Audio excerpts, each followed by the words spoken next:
Do Evangelho segundo o Espiritismo, capítulo 14, itens de 1 a 4. Honrai o vosso pai e a vossa mãe. Piedade filial. Conheceis os mandamentos. Não cometereis adultério, não matareis, não furtareis, não prestareis falso testemunho, não fareis mal a ninguém. Honrai vosso pai e vossa mãe. Isso está previsto nos Evangelhos de São Marcos, capítulo 10, versículo 19, de São Lucas, capítulo 18, versículo 20, e de São Mateus, capítulo 19, versículos 18 e 19. Honrai vosso pai e vossa mãe, a fim de viverdes longo tempo na terra, que o Senhor vosso Deus vos dará. Também no livro Decálogo, Êxodo, capítulo 20, versículo 12. Primeiro me policiar, porque o capítulo se divide em 4 itens, muito bem interlaçados um ao outro, e a minha parte é só o primeiro item. Para começar a falar de piedade filial, relembrando já algumas vezes que aqui estivemos, já conversamos sobre esse assunto, porque a piedade perpassa primeiro pela caridade, é compreender o significado mais amplo dessa palavra, porque o honrai o vosso pai e a vossa mãe foi colocado no Decálogo, nos 10 mandamentos, num primeiro momento para um público.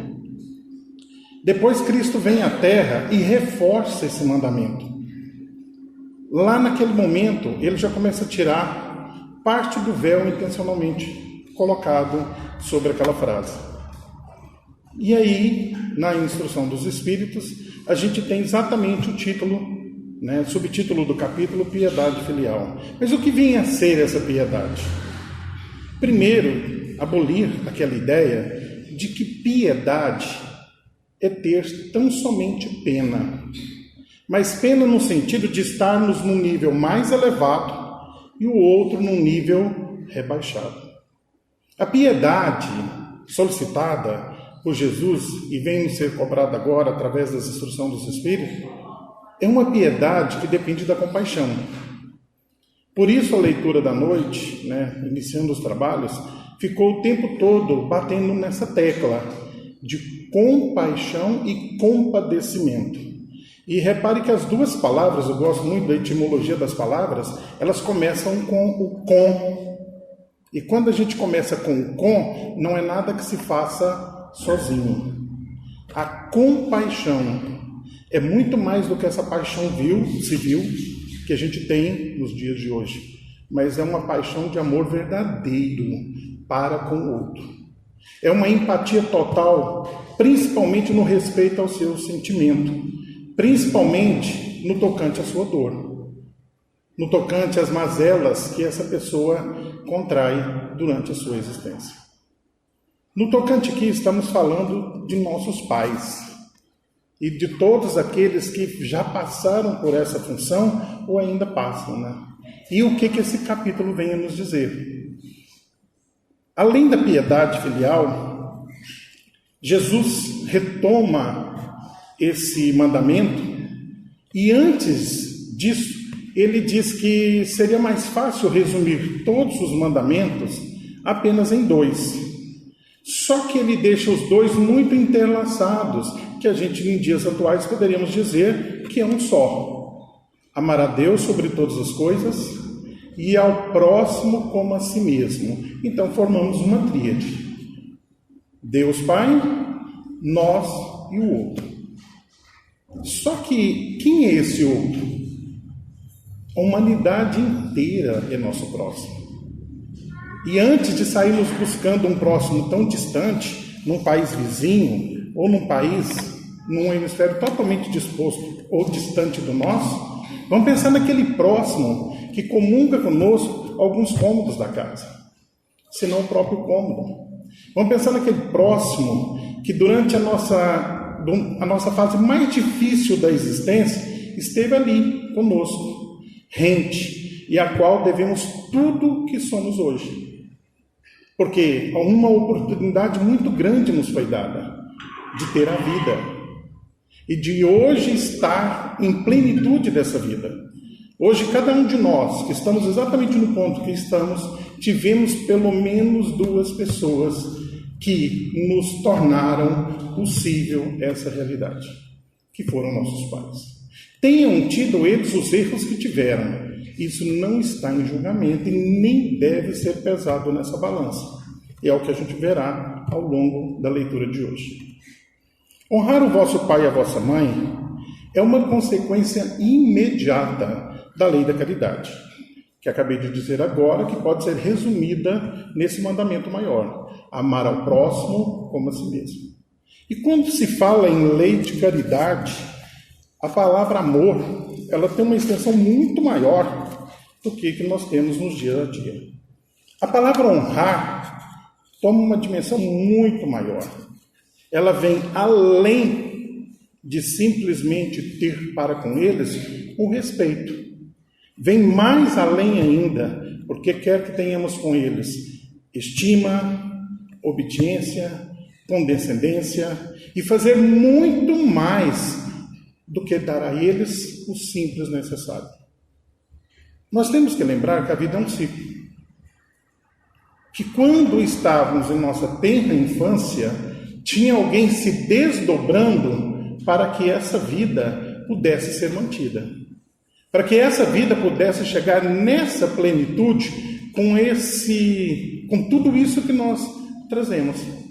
Por mais erros que eles tenham cometido, porque sempre a gente coloca, na balança, esses julgamentos, os erros que os outros cometem, principalmente para conosco, esquecendo que também cometemos erros constantemente. Independente de tudo isso, não podemos fugir desse viés. Foram eles que nos deram a vida. E só, parece pouco, mas só por esse simples fato, já temos para com eles um dever que não temos para com nenhum outro. Então, esse é um primeiro grande dever, que deve ser demonstrado em forma de gratidão, sim. E aí virão depois mais explanações a esse respeito, quando falarmos dos laços de família e a ingratidão dos filhos. Devemos muito mais do que dar atenção e de sermos gratos, devemos lembrar daquelas noites mal dormidas, de quantos anseios eles tiveram, e muitos ainda têm até hoje, em nos tornar homens de bem, em sermos os homens que iriam fazer deste planeta um mundo melhor. Se a gente olhar a geração passada e a geração que nós estamos criando hoje, o foco mudou radicalmente.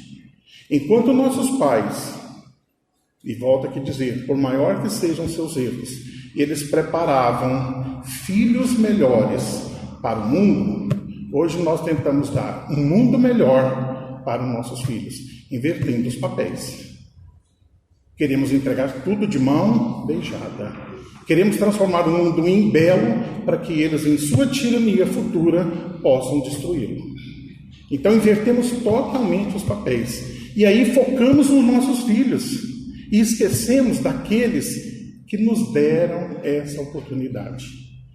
Esquecemos que infância e velhice são 2 extremos de nossa existência, que precisam total atenção e total dedicação. E somos exatamente nós que estamos aí nesse ponto intermediário e que devemos zelar por esses 2 extremos.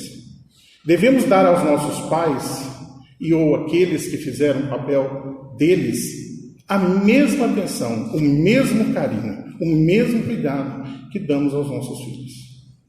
Porque nós temos que pensar que nesse final da existência as coisas voltam, a dependência também volta, as dificuldades também. E principalmente nesse momento da dificuldade, nós enxergamos ali, por conta da aparência, uma pessoa de grande existência de vida, perdemos a paciência, perdemos a nossa calma. E lembrando que tudo aquilo que a gente diz que perde, é porque nunca existiu. É porque ainda estamos caminhando na direção de. Então vamos caminhar de forma mais acelerada, de forma a dar a eles essa atenção, dar a eles esse carinho, essa paciência, esse respeito, que eles tanto necessitam nesse final de existência. Honrar pai e mãe não é somente respeitá-los, consiste também em ampará-los nas suas necessidades, proporcionar-lhes repouso na velhice e cercá-los de todos os cuidados, como fizeram conosco em nossa infância. Então, se a gente soubesse colocar em prática, de forma verdadeira, tudo que está sendo dito nesse parágrafo, do item 3 do capítulo 14, nós já estaríamos com uma pequena parte do nosso dever cumprido. Mas se nos ausentarmos disso que está aqui, não fizemos absolutamente nada. E estamos criando um problema maior ainda, porque seremos corresponsáveis com o fim da existência desse que tanto nos foi necessário. Estaremos deixando de cumprir um pacto que fizemos quando planejamos essa reencarnação. E eles fizeram parte. Eles são os pioneiros. Eles é que vieram na frente, preparar o terreno para que a gente estivesse agora na condição que estamos. De uma forma ou de outra, com facilidade ou com dificuldade, seja como for, deixar o terreno pronto para que a gente agora pudesse semear. E seria uma ingratidão muito grande de nossa parte se não contribuirmos com o mínimo dessa atenção, desse respeito e desse carinho. Nesse momento, me lembro, preparando para esse tema, de um pai que havia sido deixado num asilo por um filho, empresário, sem tempo, reuniu a família e percebeu que o melhor era deixar o pai numa instituição para idosos. E por lá o deixou por mais de 12 anos. Para convencer o pai de ir para a instituição, disse a ele: você vai provisoriamente para um lugar onde você vai poder ter mais atenção, mais cuidado, pessoas mais legais e com mais tempo do que nós, para poder dar-lhe tudo o que é necessário. Mas é provisório. Passado 3 anos, esse pai chama o assistente social, internado na instituição, e diz assim: constantemente vejo falar que meu filho esteve aqui. E deve estar difícil arrumar a casa para eu poder voltar. Eu gostaria que a senhora escrevesse algumas linhas e entregasse para ele. E a senhora, muito paciente e muito atenciosa, se propôs a escrever. Ele pediu que colocasse a seguinte situação: olha, você tinha toda razão em me trazer para cá. Realmente eu não sei como vocês fariam comigo, porque mal chegando aqui, me dei conta do trabalho que eu dei para essa equipe, para novamente aprender a comer, sem sujar a minha roupa. O trabalho que dei para cada um deles em conseguir dormir e acordar na hora certa. O trabalho que dei para cada um deles para aprender a tomar minha medicação. Mas você sabe que tudo isso ainda continua sendo trabalho, porque dia sim, dia não, eu faço tudo errado de novo. Você me disse que eu ficaria aqui de forma provisória, e eu estou escrevendo essas poucas linhas para dizer que eu já estou pronto para voltar para casa. Inclusive, já conversei até com um dos meus cuidadores aqui, que se for preciso, ele vai comigo. Esse pai não voltou para casa coisa nenhuma. Esse pai permaneceu até seu último dia nessa instituição. É principalmente para com os genitores sem recursos que se mostra a verdadeira piedade filial. Satisfazem esse mandamento os que supõem empreender grande esforço, porque fornecem aos seus pais o estritamente necessário, para não morrerem de fome, enquanto eles de nada se privam,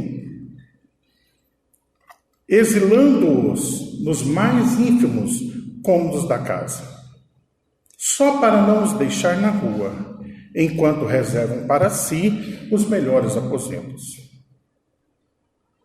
Felizes ainda os genitores quando não o fazem de má vontade e não os compelem a pagar o tempo que lhes resta de vida, descarregando sobre eles as fadigas do trabalho doméstico. Deverão os pais idosos e fracos converterem-se em servidores dos filhos jovens e fortes? A mãe desses filhos, algum dia, comercializou o leite quando estavam no berço? Enumerou, por acaso, as noites de vigília que ficou sem dormir por conta dele? E o tempo que foi necessário para que ele conseguisse dar os primeiros passos? Não lhe supriu tudo o que faltava? Não é somente o estritamente necessário que os filhos devem aos seus pais, nem às suas mães pobres. Devem também, tanto quanto puderem, as pequenas doçuras de supérfluo, a dedicação, os cuidados, o carinho e até alguns mimos, para que não sejam apenas os juros do pouco que vão receber, do pagamento de uma dívida que vela a existência inteira. Somente essa é a piedade aceita por Deus. E o Evangelho continua dizendo que infelizes de nós que não soubermos entender essa máxima, que não soubermos dar aos nossos pais já velhos e a todos aqueles que fizeram esse papel a dignidade de uma velhice sadia, de uma velhice confortável. É muito comum a gente não nos dizer ou nos enganar com a expressão não temos tempo. Mas, na verdade, o que eles querem não é um dia inteiro ao nosso lado. E nem exigem isso, muito pelo contrário, eles compreendem muito bem a nossa correria, porque já tiveram em nosso lugar no passado. Também foram pais e ainda são. Por isso, compreendem o pouco tempo que nós temos. O que eles querem não é mais tempo. O que eles querem é qualidade nesse tempo. É mais atenção. É mais concentração no que eles têm a dizer, no que eles têm a falar, com todas as dificuldades que a situação exige. É dar a eles a mesma atenção que damos a um filho que começa as suas primeiras palavras, começa os seus primeiros passos, começa seu primeiro dia na escola. O pior é que já disse isso em outras lições anteriores, que também não estamos fazendo isso com nossos filhos. Então estamos errando nas duas extremidades.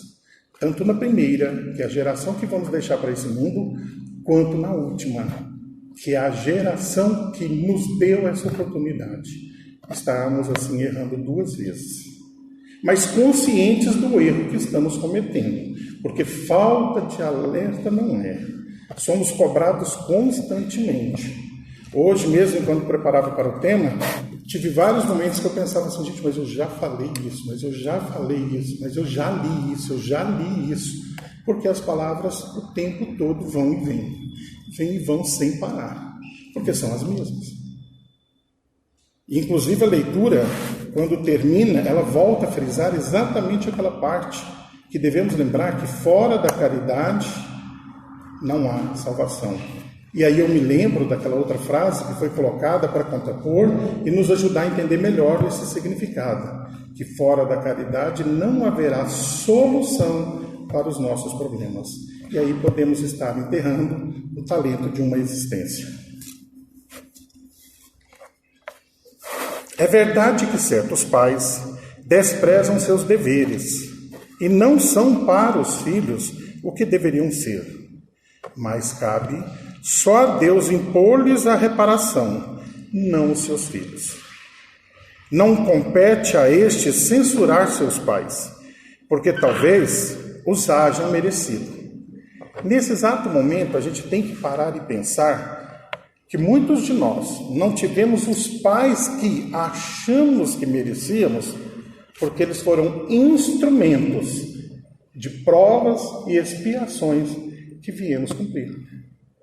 Então, antes de jogar a culpa neles, nós devemos pensar, por que hoje ou antes eu vim nessa circunstância Ninguém vem numa circunstância por injustiça divina, porque aí neste momento começamos a cometer um ato falho muito maior, porque é esquecer que Deus também é Pai. E aí é não ser grato para o Pai maior de todos os pais. Ele não ia lhe dar uma vida em tais circunstâncias se não fosse o seu merecimento, se não fosse o mal necessário para você atingir sua evolução.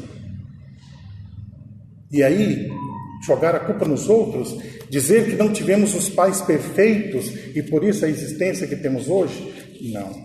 Se temos essa existência hoje, a culpa não é do outro, e principalmente daqueles que nos deram essa oportunidade. E lembremos o seguinte, que cada passo que nós dermos na evidência de fazermos cada dia melhor a existência, a coexistência com os nossos mais próximos, viveremos dias cada vez melhores.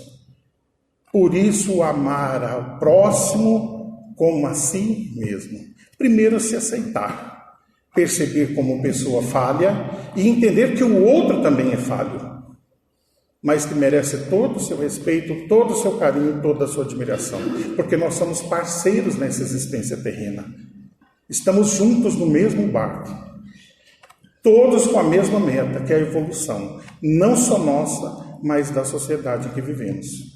Todos nós queremos um mundo melhor, todos nós queremos ser melhores, mas precisamos também lembrar disso, que para que tudo isso ocorra, nós temos que reconhecer o papel de cada um. O Brasil é assustador o número de instituições com pessoas mais velhas internadas. E mais assustador ainda se torna quando a maioria esmagadora dos casos tem família residindo na própria cidade, em condições materiais para cuidar deles. Isso fica muito mais triste ainda no quadro. É como se a gente pudesse, vamos pensar da forma diferente, é como se a gente fosse capaz de fazer isso na infância. Já pensou se uma mãe, que tem total condição de criar um filho, entregasse ele para uma instituição cuidar? Gente, olha o tanto que é desesperador uma situação dessa. Só que o mesmo nós fazemos com os nossos idosos, que muitas das vezes estão em condições mentais bem próximas à da criança que está chegando, porque eles estão no final de sua existência. Já não conseguem mais ter a sabedoria e o discernimento necessário para conduzirem suas próprias vidas. E é nesse momento que eles se transformam num peso. E justamente por se transformar num peso é que queremos ficar livres. Enquanto eles nos ajudam, tudo bem. Porém, a própria leitura comentou daqueles tantos pais, que os filhos permanecem com eles em casa, não dando-lhes o amor, o carinho, a atenção que são necessários, mas simplesmente fazendo deles escravos, para a sua existência. Então, o convite dessa leitura de hoje é para que a gente reflita, para que a gente repense nossa postura. Devemos lembrar que a fala convence, mas o exemplo arrasta. E nós não podemos esquecer que a vida é um ciclo. Tudo isso que eu estou fazendo para aqueles que me geraram hoje vai ser exemplo para aqueles que vão cuidar de mim no futuro. Porque, estatisticamente, cientificamente, tem sido comprovado. Uma família que tem nos pais exemplo de cuidado com os avós, os netos repetem o mesmo. Se não, melhor que os pais fizeram. Agora, quando o abandono ocorre, os filhos já em casa já começam a alertar os pais que quando chegarem na idade, é a vez deles. E se sabemos tudo isso, se tudo isso está aí, de portas abertas, escancarado a nossa mente, devemos exatamente trabalhar no sentido contrário. Cada vez mais a instituição família se transforma numa instituição forte e precisa se transformar como tal. E por família a gente tem que entender, de começo a fim de uma extremidade à outra. Aquela grande família. Independente se nós estamos ligados por uma parentela corporal ou por uma parentela espiritual. Isso não estará julgamento. Não deve ser necessário ser colocado na balança. O que mais nos apraz, o mais importante nesse momento, é sabermos desse bem que devemos fazer aos outros. E não se esqueça que a gente também não deve correr atrás de uma recompensa. Porque lá atrás, ainda para o povo que procurava a terra prometida, foi dito a Moisés, pelos 10 mandamentos, ele reproduziu para o povo, que aqueles que honrassem pai e mãe viveriam longa vida na terra. E aí tem pessoas que falam assim, mas então não entendi essa recompensa na terra. Primeiro nós temos que entender como a mensagem espírita foi passando ao longo do tempo. Naquele momento, quando as leis do Decálogo chegou, o povo estava à procura de uma terra prometida. Eles estavam à procura, entre aspas, de um paraíso, de uma terra que lhes daria todo o sustento necessário para eles viverem bem e longa vida. Naquele momento, a mensagem não poderia propor nada mais que isso, porque era o máximo que eles iriam compreender. Mas quando Jesus vem e nos fala que meu reino não é deste mundo, ele acabou de completar um pedacinho nessa frase dizendo para nós, não é na terra que vocês vão ter essa existência longa, e sim no céu. Ele vem completar exatamente isso, que tudo o que fizermos estaremos depositando em nossa conta bancária espiritual, tanto os créditos positivos quanto os créditos negativos, e que isso vai se estender ao longo de todas as existências que nós tivermos pela frente. Então, honrar o nosso pai e a nossa mãe para podermos viver eternamente com uma consciência tranquila de um dever cumprido e de um amor maior em prol realmente de um momento e de um mundo mais fraterno, mais humano para todos.